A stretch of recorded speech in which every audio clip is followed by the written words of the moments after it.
Where's God when you're hurting? You've prayed, but you can't hear nothing and nothing's changed. Do you know what I've realised in my walk with Christ after over all these years is that I found that when I look back in my life, I can see God through the dark times of my life, because we need to understand that God is closest to the brokenhearted. When your heart is broken, God is right there with you.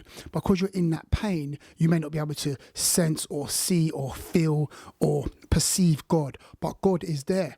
That's the reason why I'm saying, if you look back in your life when you went through dark times, you will see God clearly moving in those situations, moving in the circumstances, answering prayer, but you couldn't see it back then because of the mindset, because of where you were.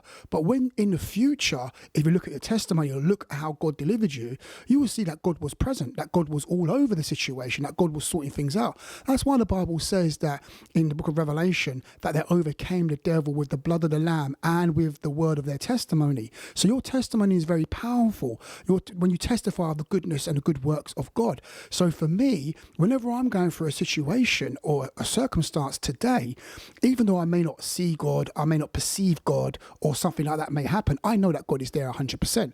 Why? Because I've been through these things before and God was present. So God is there. God is making a way. God is opening the door. God is answering prayer. God is changing things. God is making a way. He's doing things behind the scenes for your good. God's thoughts towards you are good and not of evil. Okay, they're of good. So God is working in the background, working out and working things out for you.